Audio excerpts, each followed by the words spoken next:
Tonight is Mehwish from the US.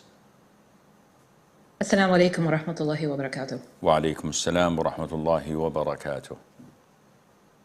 Sheikh, in order to cut to the chase, my question is, what should an Islamic wedding party look like? What does it look like? Because I know what not to do.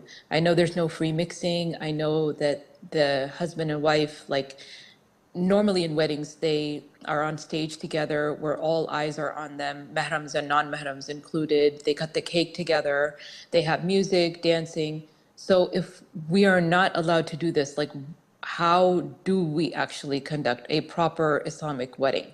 Jazakumullahu khairan. Wa jazakum. Well, as you have clearly stated, we have an Islamic wedding and a non-Islamic wedding. And this tends to spark some aggravation and some resentment in the hearts of those cultural Muslims. We have real Muslims who say, according to the Qur'an, without any questions asked, سَمِعْنَا وَأَطَعْنَا غُفْرَانَكَ رَبَّنَا. They have no problem with the rulings of Islam when it comes to them, illustrated and displayed from the Quran and from the Sunnah. They completely comply. These are real Muslims. There are cultural Muslims who are Muslims by ID card, by birth. So when there's a clash between their culture, their customs, and Islam, they prefer to follow their culture and customs. And definitely, you can't argue with such people because they don't care. When you tell them this goes against Qur'an and Sunnah, said, this is the culture. This is what we found our forefathers doing. Exactly as described in the Qur'an when the Prophet ﷺ came to the idol worshippers. Telling them about Islam, they said, this is what we found our forefathers doing and worshiping. So we are on their way. Now, an Islamic wedding is a wedding where there is no haram in it. Number one, it is fully segregated. So men are segregated from women totally. They don't see one another. The men are feasting and having their talks and gathering alone. No women, no maids, no waitresses, nothing. It's all men. And the women are segregated in their hall. No waiters come to serve, no men come and see them in their full glamour and beauty. A'udhu billah. No Muslim would allow this to his mom, to his sister, to his daughter, let alone his wife, in her bridal wedding dress and in her full makeup. You're not a man. You're not a real man.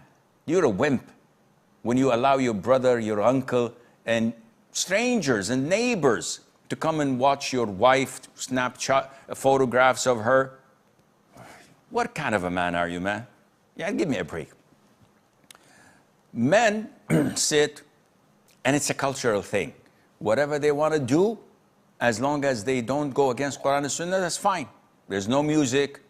There is no dancing for men. There is no haram activities done. Anything else goes. Women, on the other hand, are different. The Prophet recommended that there would be some form of chanting, playing the duf, and dancing would be fine in a proper way. This is a joyful night. So women love to have fun. And this is what the Prophet said to Mother Aisha, alayhi salatu wasalam, and may Allah be pleased with her, when she came back from wedding. And she said, I was at a wedding. So the Prophet said, did you have some nasheed? Did you have some duf playing and the likes, because the Ansar love to hear such chants and nasheeds and songs. Yes, there's nothing haram. There are no musical instruments. There's no DJ coming to mix music, and the music is totally prohibited. But nasheeds and chanting and beautiful lyrics and enjoying themselves, totally halal.